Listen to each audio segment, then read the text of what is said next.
Hey, listeners, are you getting inspired to dive deeper into your learning of EFFT? If so, head on over to Catherine's website to check out her list of upcoming trainings. Some trainings are focused on combining EFFT with young kids and EFFT play therapy. So head on over to her website and we hope to see you in the future. Check it out at KATHRYNDEBRUIN.com, CatherineDeBruin.com, and we hope to see you in the future.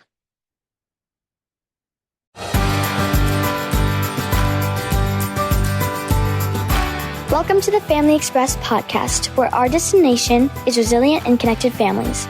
Come aboard with your hosts, marriage and family therapists Catherine DeBruin and Rhonda Evans, to explore the world of emotionally focused family therapy, a model developed by Sue Johnson and colleagues.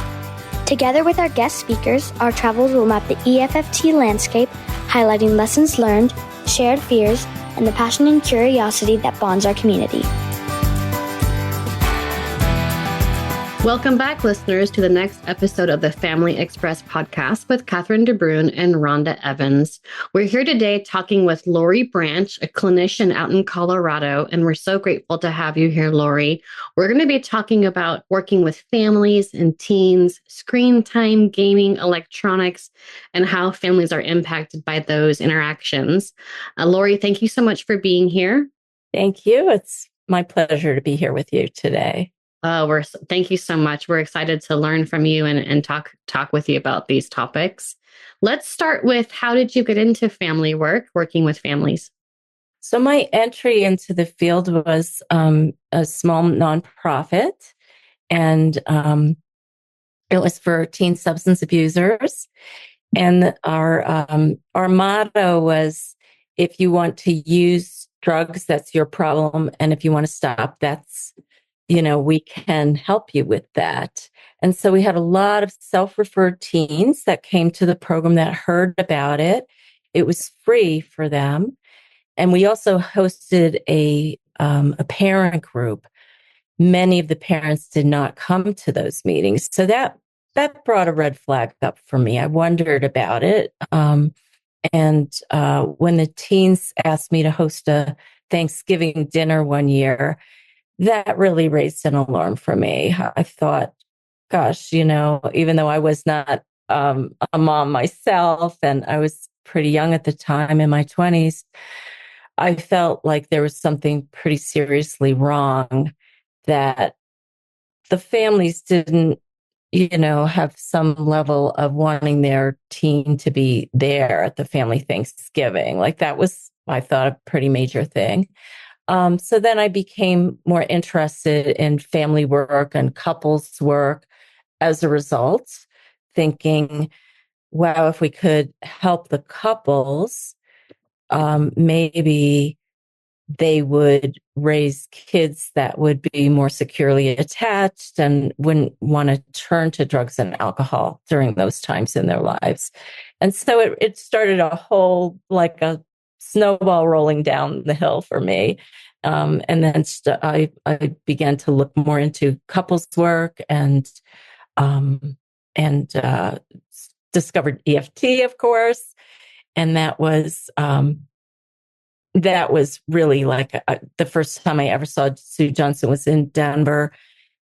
And I thought, this is it. This is an answer to so much of what I've been wondering about for Laurie, a long time.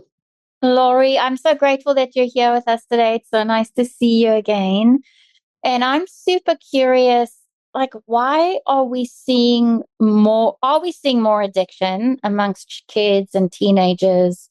And why do you think that could be the case? I'm thinking particularly about screen addiction, with the availability of that now. What are you noticing? What trends are you seeing?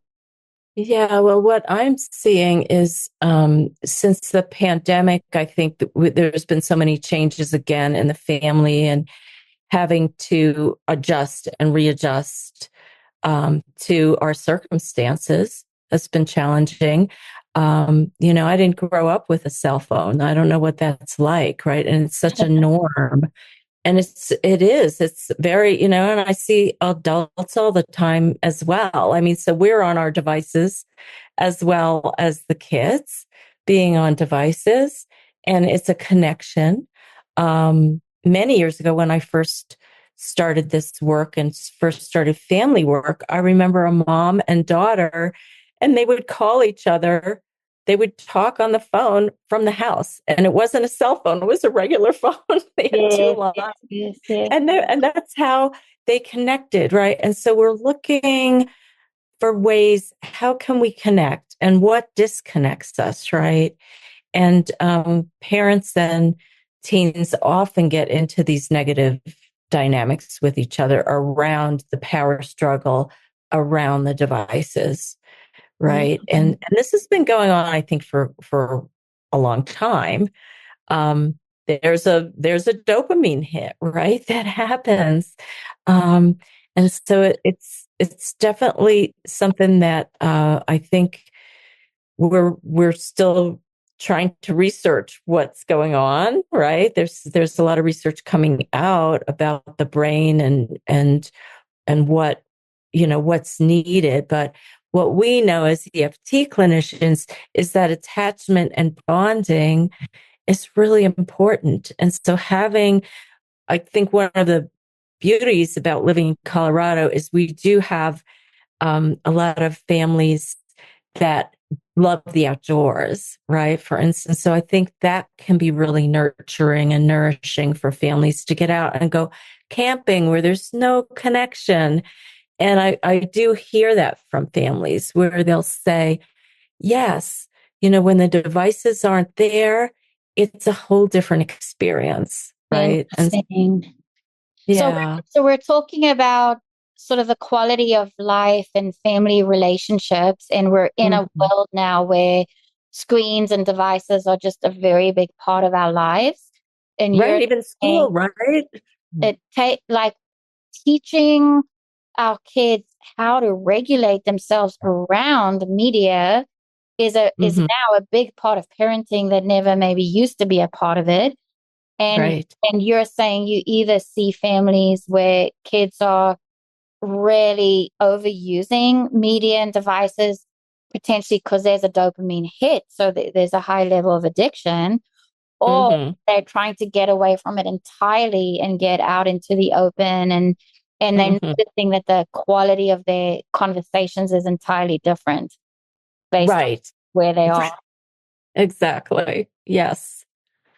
That's Yeah. so So, interesting. So, do you have a lot of families come in with this being the problematic sort of the presenting problem, their kids using screens and how to manage that? it seems to be, what I see with the girls is more the social media piece, right? Their Instagram accounts, and um, in some way, Boulder is a very beautiful place with beautiful people, right? And so, we see girls who are really comparing themselves to one another, and, there's bullying that happens, right? So it's loaded. I mean, I think that's one of the things that I really notice is that the gaming seems to be more with the boys. At least that's what I've seen. And then the social media, um, and the likes that they're looking for, right? Another kind of approval, and really looking to get validated um, from peers, right? Which is a normal part of the development of teens. And I think there's a lack too of some of the social skills, right? Like they don't really have to have that face to face, and Yeah, it's missing, right? The parental attunement, and yeah, that's the word I would use. It's loaded, right? There's so yeah, many yeah, traps and so yeah, many ways in which kids can end up feeling worse about themselves, and the heightened anxiety and depression that we see is quite, it's quite high. And mm, in a competitive place like Boulder, it's, we have a lot of, the good news is that parents have resources, right? But the bad news is there's a sense of entitlement that happens, I think, and this the escape, right? People are looking to Yes. escape. Laurie, And can I tell you about, you're making me think about a moment I just had this weekend. Can I tell you? yes, I want to hear it. I think it illustrates what you're talking about. I feel like in our little family, we don't have a ton of support, because we're an immigrant family. And my husband and I are both working pretty long hours. And I would say that we're kind of preoccupied even when we're at home. And our stress levels are a little high at the moment. And so our three almost teenagers, when they're not at school or doing extramurals, they're often watching TV and just sort of zoning out. And we allow that because we're so exhausted. And so on Sundays, though, we do have this tech-free day. No one's allowed to be on tech. But I mean, I like the idea of it, but then the kids start being so annoying because they're bored. And then I feel like I have to entertain them. And I just really want to chill out. And, I have my own ideas of what I want to do on a Sunday to chill out. So this Sunday, the kids were especially bored, and I was just frustrated. And I was like, okay, let's just get out and go do something as a family. And then we got out, but then it's like we couldn't settle and just enjoy the activity. And so I started really beating myself up as a mom and thinking, it's like we don't know how to do this now because we spend so much of the week working hard or, kind of self-regulating with tech. And it's like we've lost our ability to just relax and enjoy tech-free time. And so I got super frustrated, and I had to talk myself off a little emotional panic ledge. Realized, you know what, I could get upset with the kids and blame them for being bored and not knowing how to handle themselves without tech, or I could recognize that, hey, we've just lost our equilibrium, and I really want to slow down and have a more simple life, not have too much stress, so that when we do have time available, I have energy and I want to play family games and I want to go on a hike and enjoy time together so that I have something to give. Right.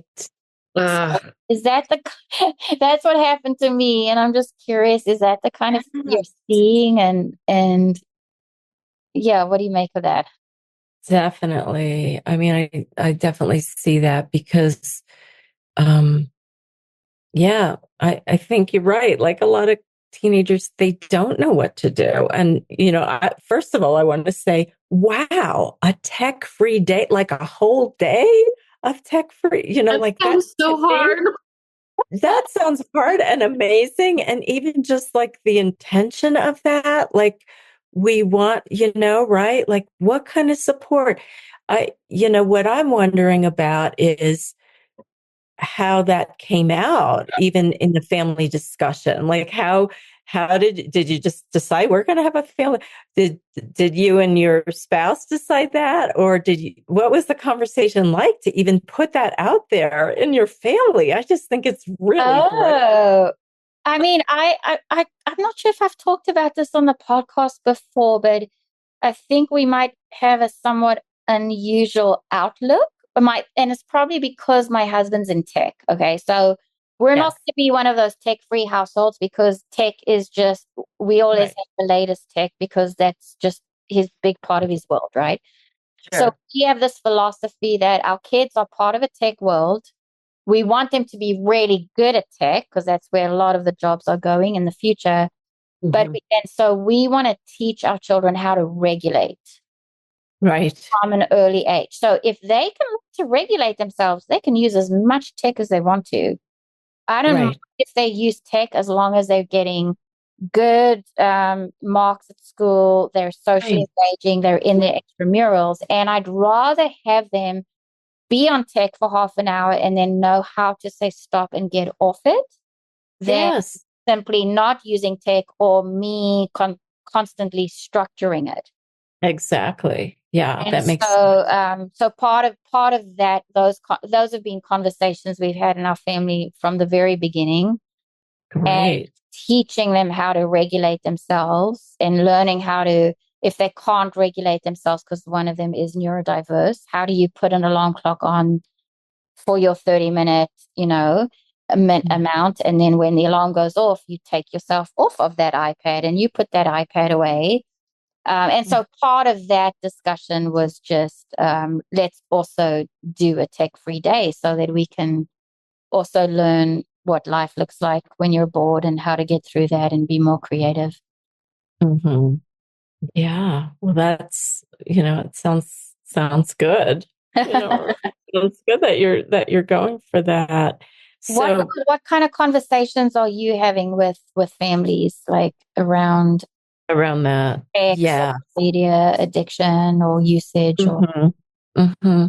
Yeah. So, really trying to look at what happens with the parents when, when the kid can't regulate, when they can't stop, right?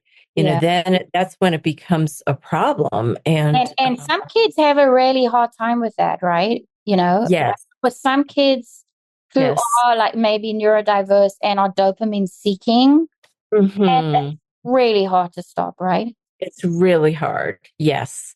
And so then we have parents who like jump in and they turn everything off or they get angry, right? And they escalate and then the family escalates and the negative pattern can get pretty rigid with You're that, saying right?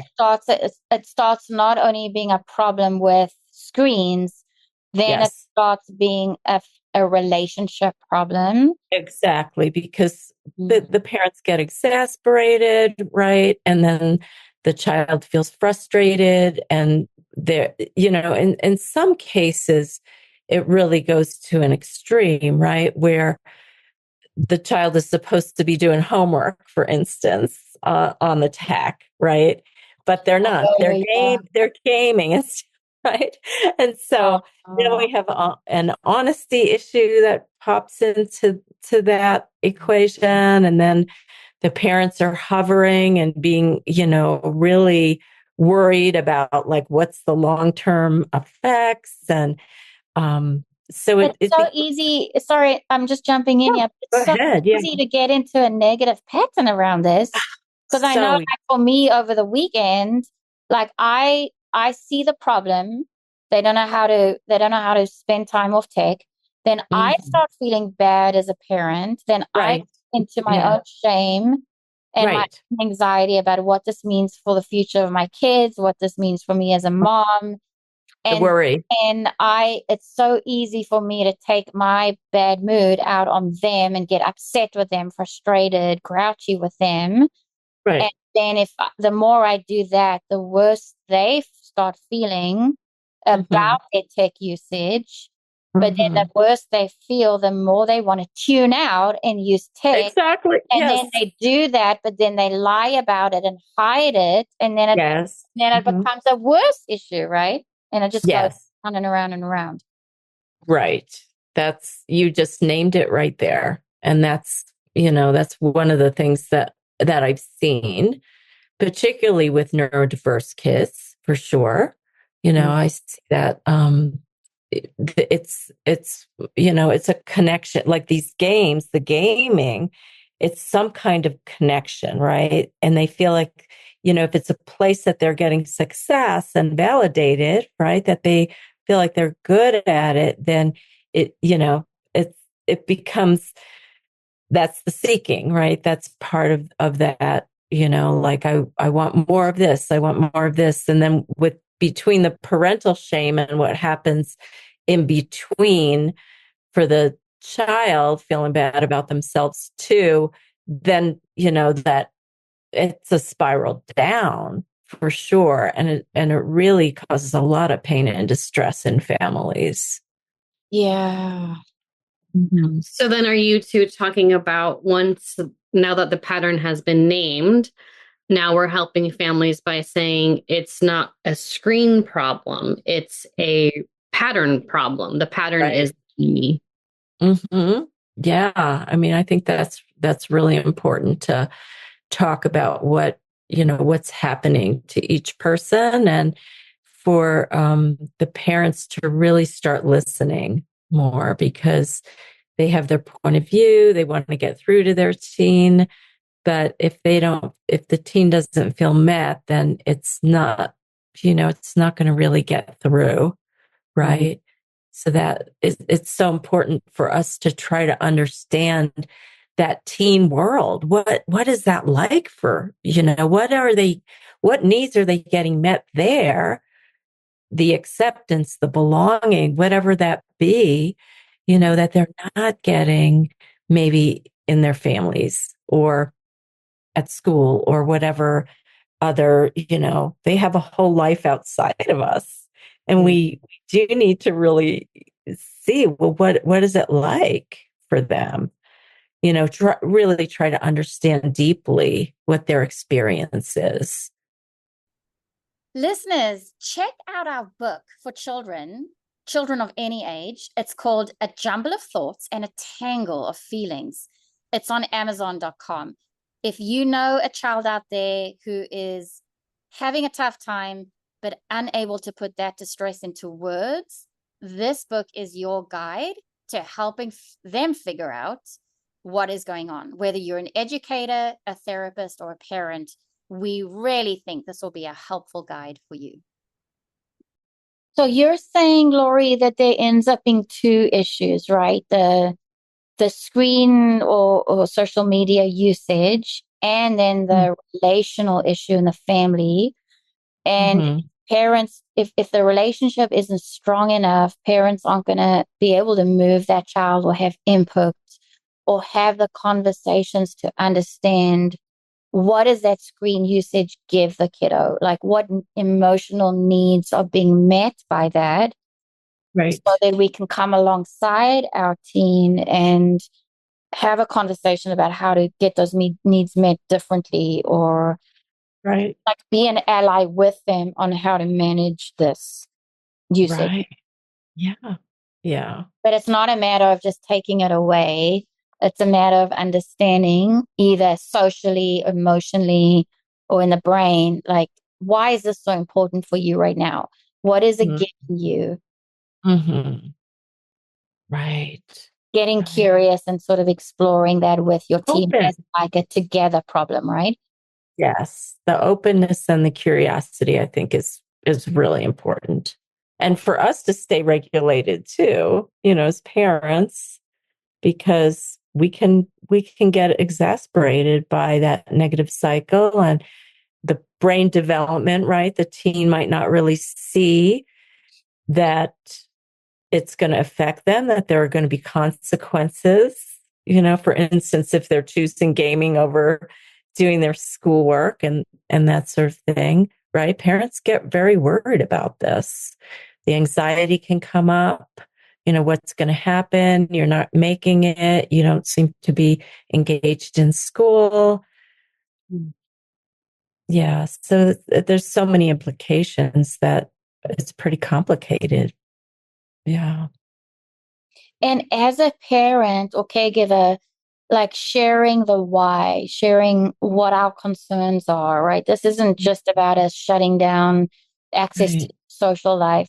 Like, why are we so worried about this? Like, what do we think it's doing to your brain? Or why would this get in the way of your future? Or being able to explain that to the teenager is important too. So that I think fall in a place of them thinking my parents are trying to make life hard for me. Right.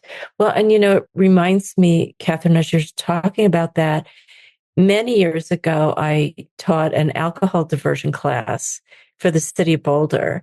And this was a class that I had to do for parents and teens when a teen got busted at a party, right? And so there'd be a party with drinking. And then one way that it would go off their record would be to attend this class. And let me tell you, you did not want to be in that very first class with the teens who did not want to be there and the parents who were so mad that they had to be there. But one of the things I think by the end, it was a 4-class series. And by the end of it, we did this exercise with the parents where we talked about if your kiddo continues with the alcohol use, what hopes and dreams do you have for your teen that might get extinguished by their using drugs and alcohol? Like what and so it gave the parent really an opportunity. It was certainly my favorite part of the class because they were able to look them in the eye and share with them, these are the things I really want for you, right? Yeah. In a really explicit way. And these are the very things I worry, like sharing our concern and our love coming from that place. Um, it also hits on the parental intention too, right? Which Yeah. can kind of help calm the parents down. So yeah. So you're making a really important point right now, Laurie, for our listeners is, first of all, you're just slowing it down. Like I hear in your voice, you're just going slower and you're saying behind the parent getting on the teen, the parent is scared. They're scared about their teen's future, Mhm. potential lost opportunities. That fear is understandable. And we have to link how parents responding to the parent's fear, because it's by exploring the parent's fear that we can start finding their caregiving intent. And it Right. can help the teenager see that the reason your parent is coming down on you in this way is because they they are scared, and they're scared because they care. Mhm. Have to find that caregiving intent Right. in the parent's behavior.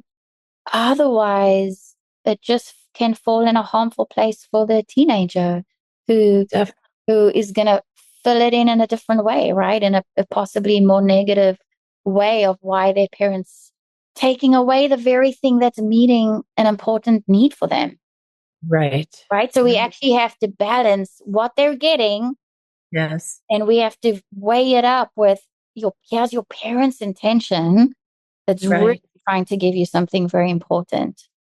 Hmm. Right. Yeah. And helping them to make sense of it all, because when they're in a negative pattern with each other and not connecting, then, it becomes, for the teen, they feel so unseen sometimes and unattended to.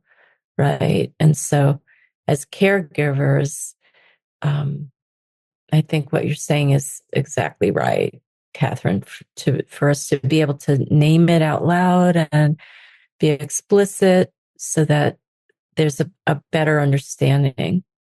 Right. And that message of I care, I love you, I'm here for you.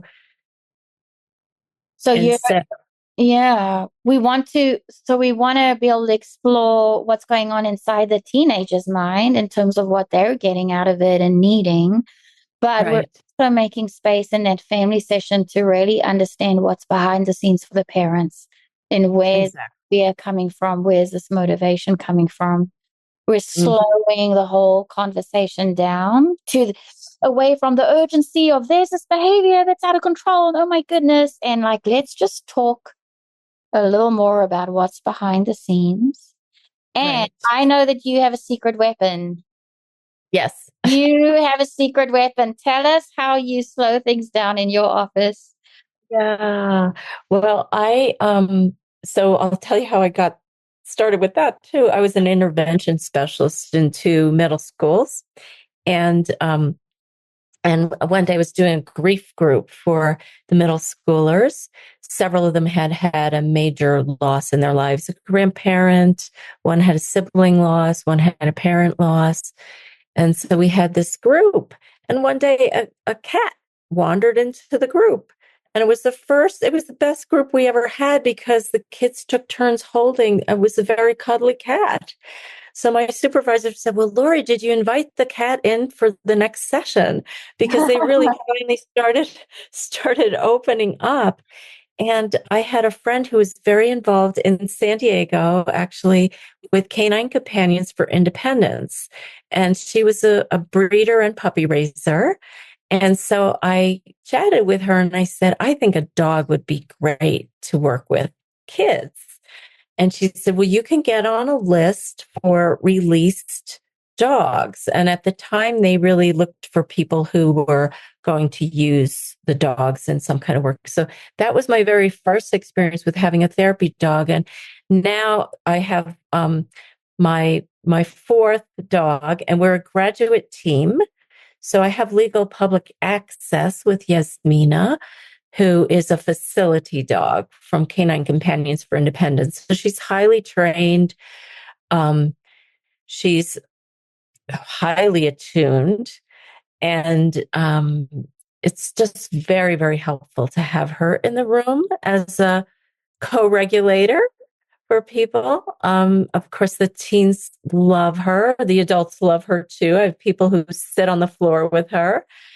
And a few of the neurodiverse kids in particular really gravitate towards the dog, and they may spend their time just petting her, which she just loves, So she has like a perfect job and a perfect role in my office.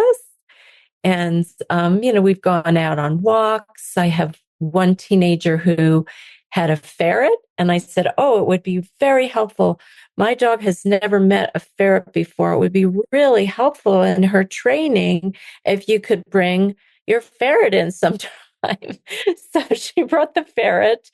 This is about meeting people where they are, right? And so I do see Yasmina as my secret weapon. And she definitely knows how the alliance, it can really help with the alliance, and it can also help with adding some humor sometimes to the sessions. And she loves everyone, so she doesn't discriminate, which is great. She'll go to each person in the family, and it's really it's a gift, really, to have such a highly trained dog that can it kind of tells me some things too diagnostically when I look and see what a person's reaction to the dog is and what their attachment is and how they I used to call her, with couples, I used to call her my withdrawer re-engager. Because she really knew how to engage people in that way. She'll come up and she'll put her head on your lap, for instance, and just look deeply into your eyes. So it's a really nice way of having that co-therapist with me who's non-judgmental, who loves and brings out joy and playfulness as well. Yeah, it's really a wonderful thing. That's so cool. That's so cool how it started. It sounds like the way you describe it, like a happy accident. It's Yeah. like it started that way. But yeah, I think it's so great how you can how it can facilitate the alliance and facilitate attachment and connection right there in your session. And it's so funny. Like I never thought about doing it with families. I've only envisioned it in my head with just using it for individual therapy. So thanks for opening up my eyes of how to think of it differently and more systemically. So thanks, Laurie. Yeah, of course. Laurie, along these lines, we're seeing more service animals being used, I think, in emotional support animals. Are you noticing that as well? And is that something you recommend for families, like to have their own? Yeah, there are some distinctions that I will mention because it's a different, emotional support animals are different than service animals. So I will say that service animals have a legal public access that is different, right? So now they're starting to crack down some on the emotional support animals, because some of them are not that. I mean, you can get a vest online that says service animals, service dog, and that sort of thing. And I've had friends who have service dogs that are needed because they live in a wheelchair, and their dogs really help them with physical needs that they might have. And sometimes the fraudulent dogs have attacked, the service dogs. And so it has become a problem. Emotional support animals, usually you would have to get some kind of permission, if you're dwelling, if you're apartment building or wherever you're renting from, if you're not a homeowner, there's question over whether you would have legal access you'd have to check with your landlord on that. So there are different rules. And I think it's super helpful to have an emotional support animal for people that have PTSD.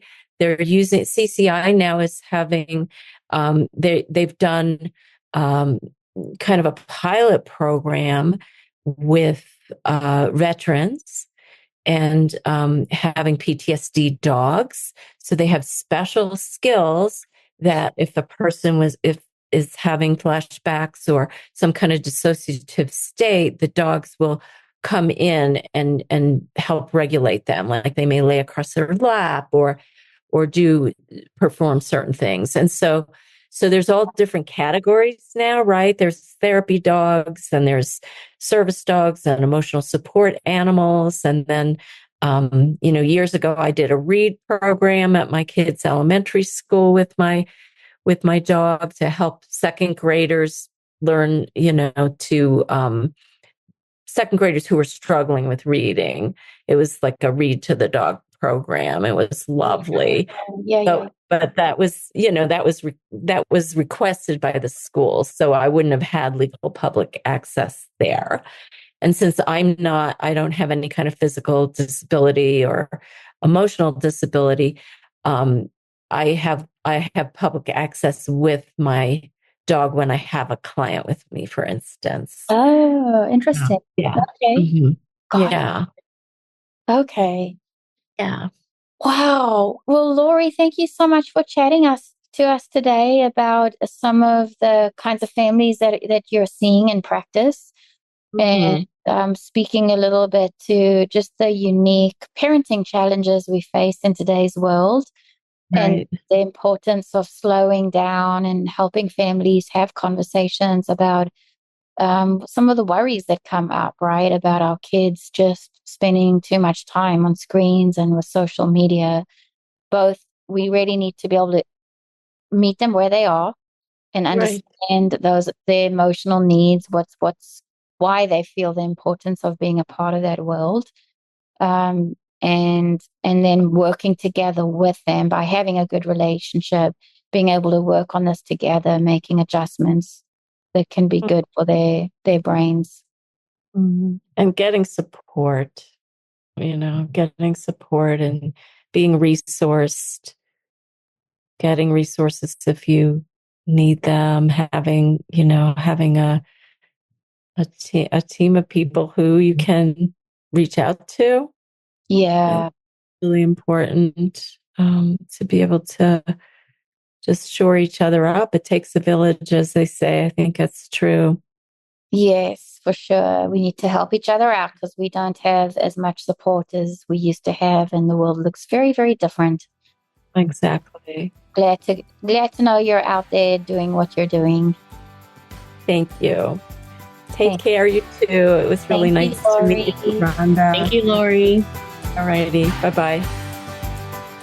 That's it for today, folks. Thank you for listening, and we hope to see you again for our next journey.